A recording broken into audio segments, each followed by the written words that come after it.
Eu quero fazer uma reflexão rápida com vocês. Tem uma história que eu gosto muito.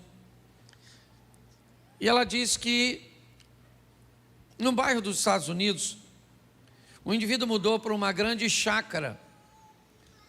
E ao lado da casa dele, o homem tinha uma grande propriedade. Ele viu aquele quintal vazio. E ele gostava muito de plantas. Ele notou que algumas semanas depois, o homem ou seu vizinho dessa grande propriedade, ele cavou algumas covas e começou a colocar algumas mudas. Mas o vizinho notou que ele colocava pouca água nessas mudas. Ele não aguava com tanta frequência.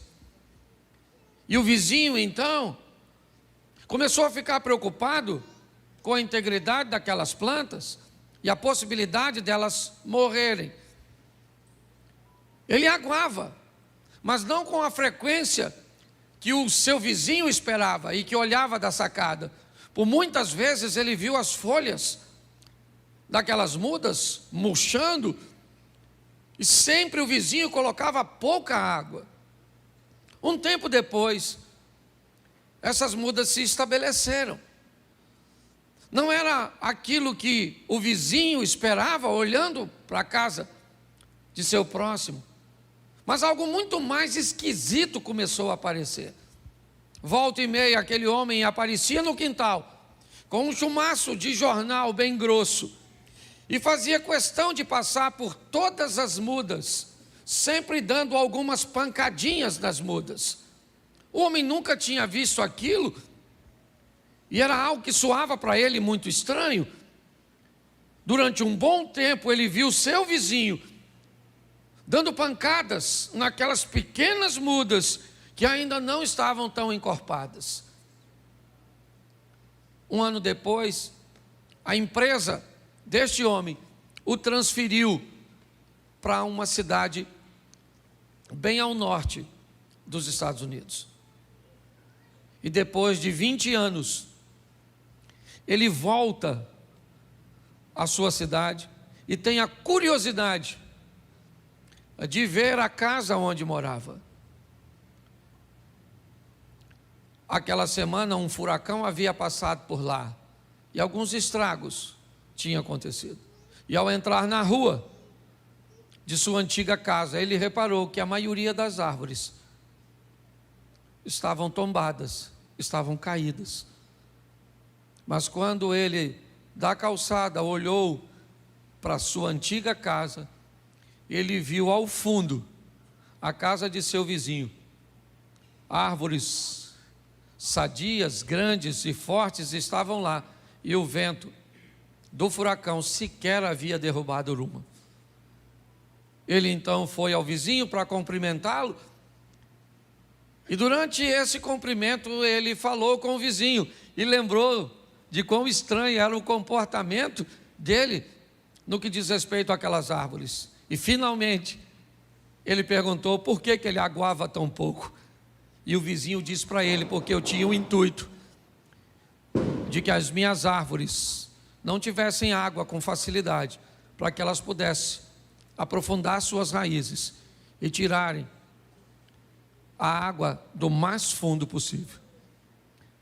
Mas eu também estranhei porque você batia nelas. E ele disse: porque eu sabia que a nossa região, volta e meia, é visitada por furacões. E desde cedo eu ensinei as minhas árvores a lidar com as intempéries, com as dificuldades. E por isso nenhuma delas caíram. Hoje, mais uma vez, eu quero fazer com a igreja, e acho muito propício, uma reflexão sobre uma palavra que Deus me deu há mais de 10 anos atrás, cujo tema é aprendendo com as tempestades. Todas as vezes que as tempestades se levantam, elas não têm a autorização e nem o poder suficiente para destruir a nossa vida. Tempestades que vêm na direção daqueles que servem a Deus, elas seguem junto com o cumprimento da palavra de Deus, que todas as coisas cooperam para o bem daqueles que amam a Deus. Todas as vezes que você se depara com uma adversidade, normalmente ela tende a retirar de ti algo que você sequer imaginaria que tinha. Forças que você jamais imaginou que foi capaz de acessar. Davi jamais imaginou que seria capaz de vencer um oponente tão grande até o aparecimento de Golias. Quem é Golias? Golias é um homem grande, externo, que revela um homem grande, interno, no menino. Golias é alguém que faz Davi se lembrar de leão, de ursos, de batalhas passadas, de adversidades anteriores, que não venceram. Nós precisamos entender que quando as tempestades vierem, onde quer que seja, em qualquer área de nossa vida, elas têm um único propósito: revelar em nós forças, capacitações que nós nem imaginávamos que tínhamos. Já ouvi de muita gente dizer: eu jamais imaginei, pastor, que eu conseguiria vencer nesse ambiente.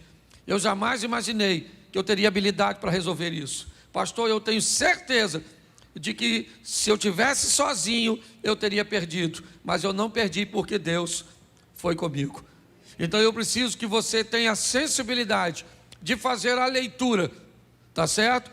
Então eu vou te mostrar 4 tempestades, rapidinho, num resumo. Abra a sua Bíblia, coloca aí na tela que fica mais fácil, rapidinho. Mas se você gosta de anotar, vai aí. Jonas, capítulo de número 1. Deixa eu ler o texto inteiro para ficar mais claro para a maioria. Jonas 1. E veio a palavra do Senhor a Jonas, filho de Amitai, dizendo... Vamos lá? Vamos ver o que ele está dizendo. Levanta-te, vai à grande cidade de Nínive e clama contra ela, porque a sua malícia subiu até mim. E Jonas se levantou para fugir diante da face do Senhor para Tarsis, e descendo a Jope, achou um navio que ia para Tarsis. Pagou, pois, a sua passagem. Repita comigo: pagou, pois, a sua passagem. Isso. E desceu para dentro do navio para ir com eles para Tarsis, diante da face do Senhor. Verso 4. Mas o Senhor mandou ao mar um grande vento, e fez-se no mar uma grande, e o navio estava para, verso 5. Então temeram os marinheiros e clamavam cada um ao seu Deus, e lançavam ao mar as fazendas que estavam no navio para o aliviarem do peso. Jonas, porém, desceu para os lugares do porão e se deitou e dormiu um profundo sono. Presta atenção em mim rapidamente. Deus vai conversar com seu profeta e dar a ele uma missão. Deus manda Jonas ir a Nínive, uma cidade de um povo duro, que agia com mão forte, subjugava através das forças seus inimigos e muitas vezes sobrevivia, na maioria do tempo, de despojos de guerra. Deus diz a esse profeta: vai a Nínive e clama contra ela. Porém Jonas não gostou da ideia de Deus. Não era agradável para ele frequentar aquele lugar. Não era agradável para ele ver aquele povo merecendo um arrependimento e uma transformação. Então Jonas resolve fazer o oposto. Ao invés de ir um pouco mais ao oriente para Nínive, ele prefere descer a Jope, certo? E no porto de Jope pegar um navio para ir para Tarsis, para a Espanha, para o lado contrário, no Mediterrâneo. Ali então, Jonas vai comprar uma passagem, vai entrar numa embarcação para desobedecer a Deus. O texto diz que enquanto ele está naquele navio, uma tempestade se levanta. E o que essa tempestade veio fazer? Essa tempestade tem uma missão. Ela quer conversar com alguém. E com quem? Com quem será que essa tempestade quer conversar? Com o mestre do navio, o capitão do navio. A tempestade quer saber por que ele vendeu o ingresso do seu navio para um desobediente. A tempestade quer saber por que é que ele deixou aquele cara entrar na sua vida, no seu ministério, na sua família, nos seus negócios. Porque tem tempestade que vem na minha e na sua direção com uma única função: denúncia. Dizer para mim e para você que esse tipo de gente, esse tipo de comportamento, esse tipo de negócios, esse tipo de alianças não podem fazer parte de nossa história. Essa é a mensagem que a tempestade vem. Ela começa a chacoalhar o navio. Todo mundo tem medo. E quem é que está trazendo aquela tempestade? Um desobediente? Se tem uma coisa que precisamos ter o máximo de sensibilidade para identificar, é quando Deus está tratando alguém. Quando alguém estiver sofrendo, por favor, antes de se meter no sofrimento dos outros, descubra que tem alguém que ama mais essa pessoa do que você. E esse alguém é Deus. Antes de ajudar alguém, pergunte a Deus se é para você fazê-lo. Porque quando você se mete na vida de alguém que Deus quer tratar defendendo a pessoa, você vira o capitão do navio. O cara quer me desobedecer? Quer, vou entrar no capitão. Deus falou, vou afundar. O capitão desobedeceu a Deus, sim ou não? Sim ou não? Não, ele nem profeta é, nem sabe de nada. Mas vendeu o ingresso do barquinho dele para o Jonas entrar. Eu não sei se você reparou, mas preste atenção nesse texto. Temeram os marinheiros e clamava cada um ao seu, e fazia o quê? O que eles faziam? Lê para mim. Jogavam fora as coisas de valor.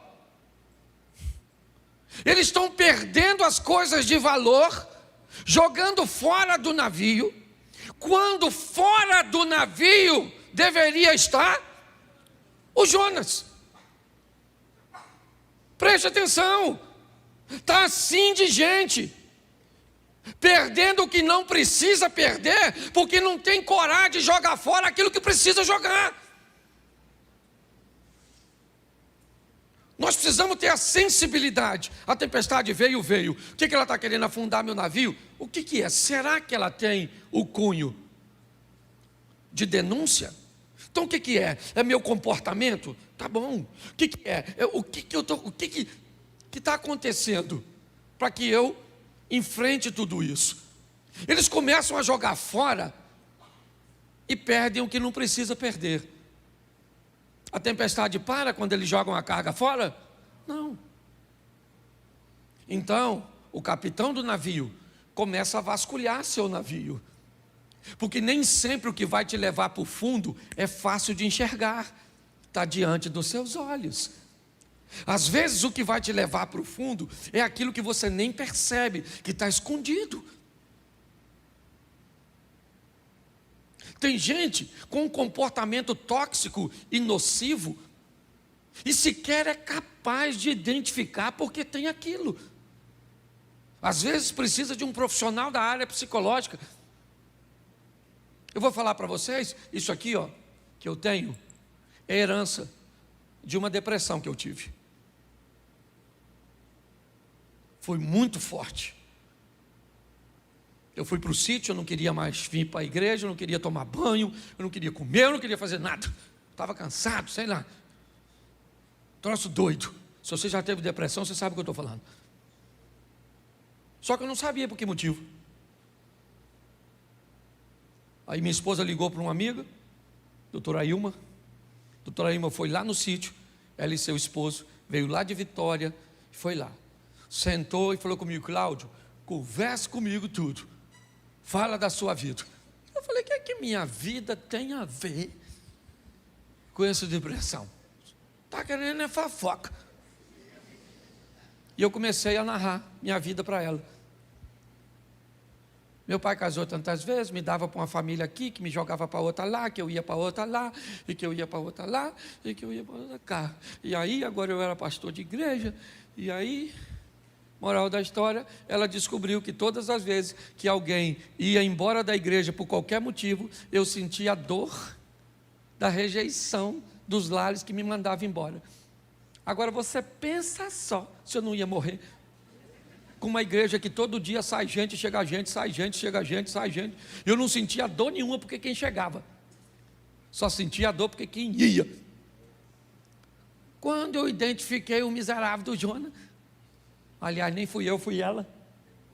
Quando ela falou: Cláudio, você não... Aí o que você faz? Eu falei: o quê? Eu tenho o prazer de construir. Ela falou: e o que você sente depois que constrói? Vontade nenhuma de entrar no lugar onde eu construí. Olha que loucura. Aí ela me disse: sabe o que é isso, Cláudio? Você só constrói para mandar uma informação para você mesmo, que ninguém nunca mais te manda embora daquilo que é seu. Mas é só você terminar de construir que você não quer entrar e você vai construir outra coisa. Menino, pensa numa cura instantânea. Eu falei: é isso? Ah, então tá bom. Me deu algumas ferramentazinhas e eu fiquei bom. Porque se você não sabe o que te leva para o fundo, às vezes é aquela mágoa, aquele ressentimento, aquela decepção. Lá em 1945, assim que a guerra acabou, e você guarda isso dentro de você. Você conhece alguém assim? Porque tem gente que parece cemitério de coisa ruim. Pois bem, tem tempestade que só vem para denunciar que tem algo dentro de você que precisa sair. Pegaram o Jonas e levaram para fora. E falou: Jonas, quem é tu? Ele falou: eu sou hebreu, desobedeci a Deus e entrei no seu navio. Ele falou: pô, cara, tanto navio para tu entrar? Tu entrou justamente no meu, mas o seu que deu para comprar o ingresso. Sabe o que é mais interessante dessa história? É que o Jonas disse que o problema era dele, ou era ele, mas ele pulou? Sim ou não? Porque o problema não vai embora sozinho. Se tem uma coisa que um problema ama, são pessoas adaptáveis. Pensa num lugar onde o problema gosta de se estabelecer. É naquele casamento onde as pessoas se adaptam com facilidade. É na vida daquelas pessoas que são altamente adaptáveis. Porque pessoas que se adaptam não costumam mudar de vida. Elas se adaptam. O Jonas falou: o problema sou eu, mas eu não pulo. Vocês que têm que me jogar fora. Você está entendendo? A decisão é sua. A tempestade aparece, diz onde o Jonas está. Você sabe que é o Jonas, mas a hora de jogar ele fora dá uma dó. Por quê? Porque às vezes o Jonas é seu namorado, o Carlos. Mas você já tem 35. Só sobrou o Carlos. Você já está naquele dilema: aquele que vier a mim, de maneira nenhuma o lançarei fora. Pastor, se não for o Carlos, quem vai ser? Está assim de gente, que quando chega a hora que necessita tirar algo ou alguém da sua vida, fica com dó, com pena, de tirar aquele funcionário, de remover aquele amigo, de mexer no distanciamento daquele parente. Às vezes quem vai levar para o fundo, ser para o fundo, é sua mãe.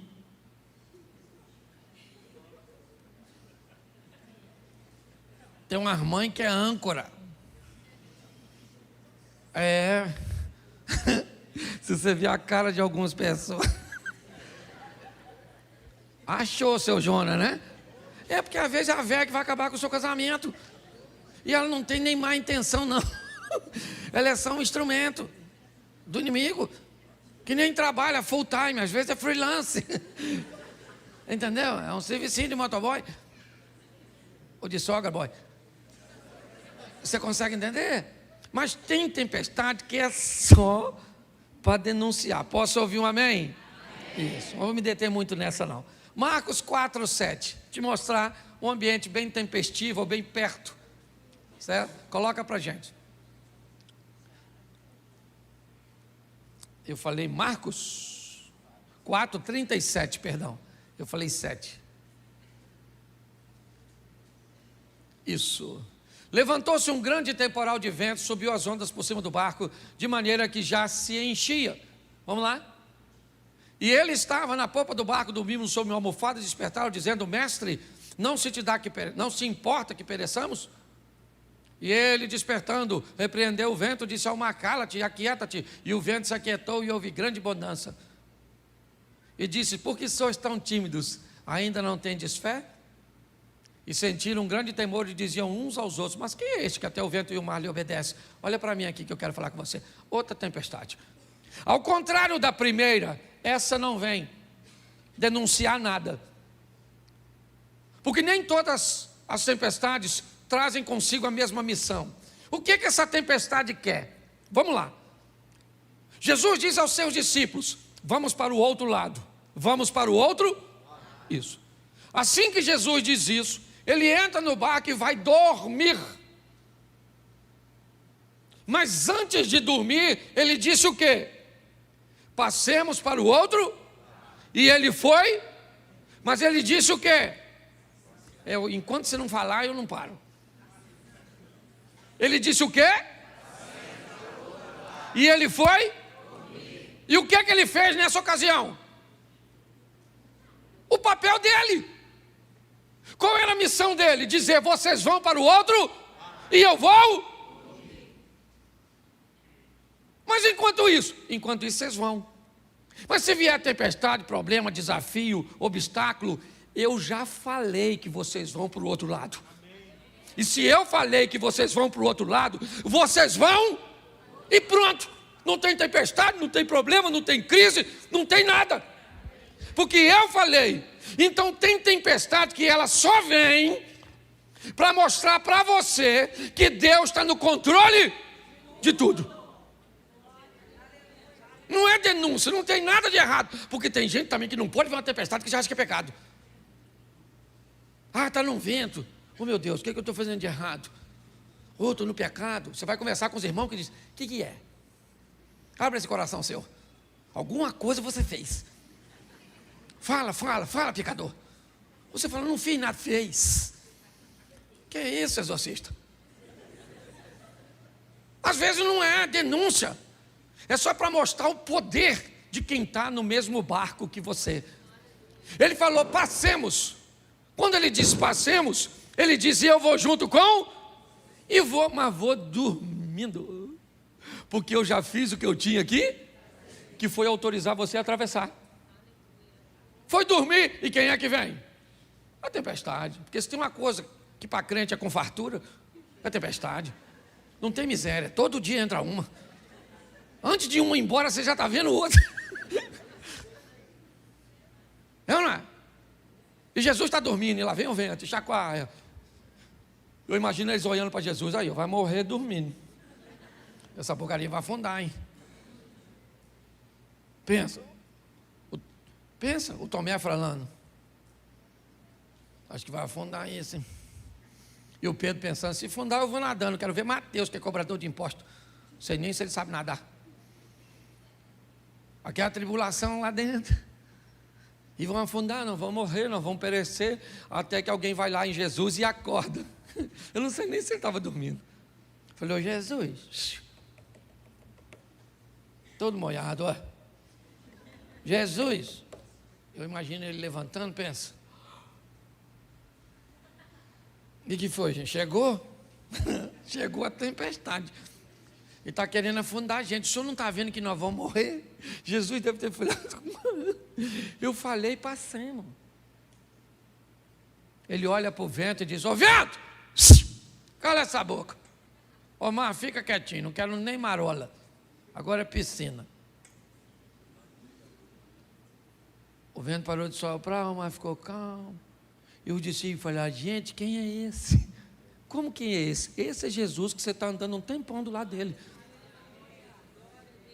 E às vezes você precisa de uma tempestade para saber quem ele é, porque sem ela você não conhece. Tem tempestade que ela só vem para mostrar para você o poder do Deus que você. A hora que você reconhece, o problema se desfaz. Sim ou não? E vamos para outra tempestade, para não demorar muito nessa, senão fica numa tempestade só. Mateus 14, 24.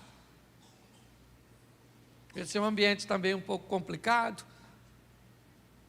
Vamos lá. O barco já estava no meio do mar, açoitado porque o vento era isso. Meio que uma tempestade noturna. Ela acaba atingindo o barco que Jesus está com seus discípulos. O que essa tempestade quer? O que esse ambiente ele deseja? Será que é uma denúncia como a de Jonas? Será que é revelar o poder de Jesus que está dentro do barco? Bom, de denúncia não é.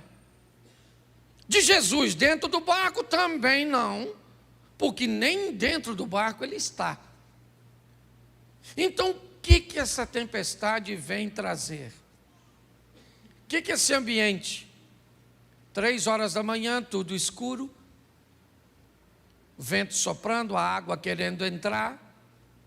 Jesus aparece andando sobre as águas no meio desse ambiente. E dentro do barco começa a acontecer algumas coisas. A primeira é um temor muito grande, pois eles estão num local que não é a realidade da maioria de seus discípulos, apenas de 4 que eram pescadores. Os outros 8 não estavam preparados para aquilo. Segundo, tem um indivíduo andando em cima d'água e alguém já gritou que é fantasma. Então o caos está estabelecido. Mas o que isso vem trazer? A iniciativa de alguém que está dentro do barco. Tem tempestade que acontece num grupo, mas que só vai dar a lição para uma pessoa só. Tem tempestade que vem numa família com o propósito de criar um novo estilo de vida para apenas uma pessoa. No meio daqueles 12 discípulos, se levanta Pedro e diz: eu gostaria de ir andando até onde o Senhor está. Tem alguma coisa de errado. Mas preste atenção, porque a palavra de oferta vai fazer muito significado para você agora. Qual era o local mais seguro nessa ocasião? Qual era? O barco.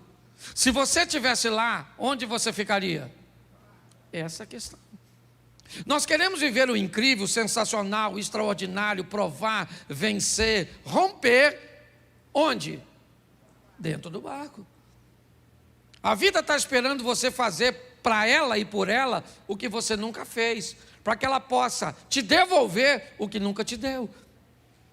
Quando Pedro diz, eu quero ir aí fora, Jesus era para dizer, não, não tem nada aqui, Pedro. O que você quer vir fazer aqui onde eu estou? Se eu estou indo para aí. Mas Jesus disse para Pedro, vem. Vem, Pedro. Viva seu milagre e dê uma lição em todos os outros que não têm coragem de sair do barco. Tem tempestade que só vem para mostrar para você que você é capaz de viver e mostrar para quem está perto de você que se tivesse coragem de agir, viveria a mesma coisa. Por isso que a Bíblia diz que nós somos sal e luz, porque o nosso estilo de vida precisa inspirar outras pessoas. Tem tempestade que só vem para isso. Qual é a finalidade dessa tempestade? Criar em Pedro um posicionamento, uma postura. Pedro sai do barco, vai andar com Jesus sobre as águas. E quando ele volta para o barco, quem está dentro do barco diz o quê? Vamos lá. Bota o 25. Vamos embora? 26. Vamos lá. 27. Vamos embora? É porque eu não sei qual é, vamos embora. Isso aí, vamos embora, a gente vai chegar lá. Vai embora. Já está no último? Tem o 32? 33. Então aproximaram-se os que estavam no barco e adoraram, dizendo... Qual é a diferença entre esses caras e Pedro? É que Pedro descobriu que Jesus era o Filho de Deus, enquanto ele estava fora do barco. Vamos imaginar um culto desse, depois dessa passagem?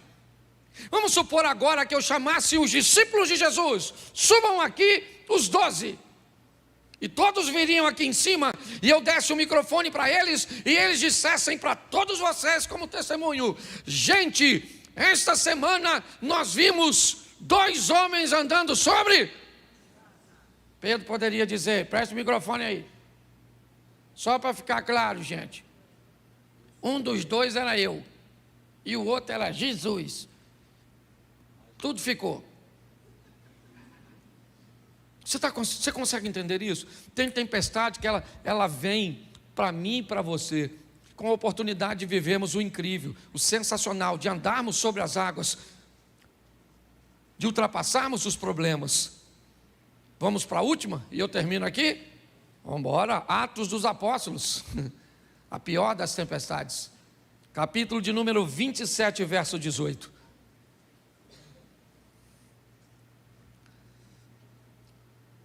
Andando nós agitados por uma veemente tempestade, no dia seguinte, aliviaram o navio, note, jogaram a carga fora.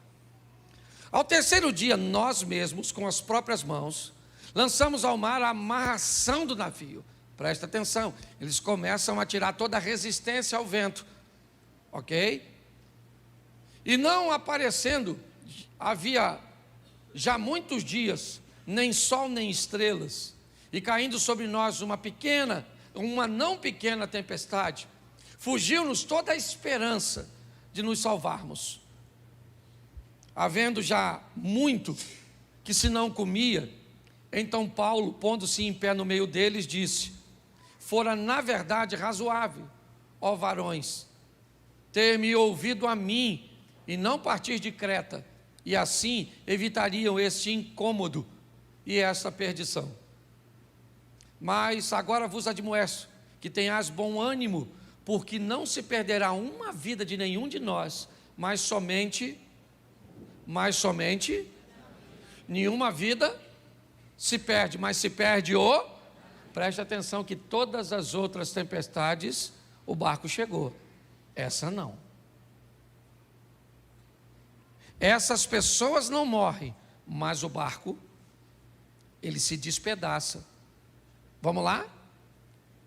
Porque esta mesma noite, o anjo de Deus, de quem sou e a quem sirvo, esteve comigo, dizendo: Paulo, não temas, importa que sejas apresentado a César, e eis que Deus te deu todos quantos navegam contigo. Portanto, ó varões, tende bom ânimo, porque creio em Deus, que há de acontecer assim como a mim me foi dito. É, contudo, necessário irmos dar numa ilha. Vamos lá, pode colocar. Isso.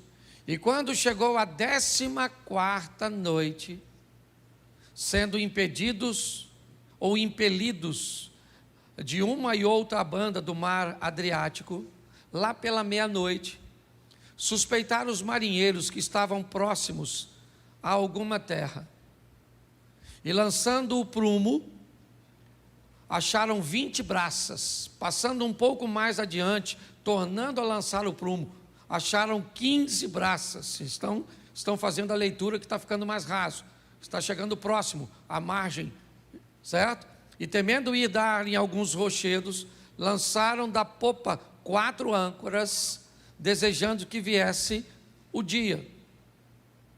Procurando, porém, os marinheiros fugir do navio, e tendo já deitado o batel ao mar, como que querendo, lançar as âncoras pela proa, disse Paulo ao centurião e aos soldados: se estes não ficarem no navio, não poderei salvá-los. Então os soldados cortaram os cabos e o batel e o deixaram cair. enquanto o dia vinha, Paulo exortava a todos que comessem alguma coisa, dizendo: é já hoje o 14º, preste atenção, 14 dias de tempestade, certo? Que esperais e permaneceis sem comer, não havendo provado nada. Vamos embora. Portanto, exorto-vos que comais alguma coisa, pois é para a vossa saúde, porque nenhum cabelo cairá da cabeça de qualquer de vós. E havendo dito isso, tomando o pão, deu graças a Deus na presença de todos, e partindo começou a comer. E, tendo já todos bom ânimo, puseram-se também a comer. A tempestade vai rolando. Pode ir embora, meu irmão. Eu vou terminar com a leitura. Bota o 38. Isso. Refeitos com a comida, aliviaram o navio, lançando o trigo ao mar. E sendo já dia, não reconheceram a terra, certo? Enxergaram, porém, uma enseada que tinha uma praia, e consultaram sobre o que deveriam encalhar nela o navio.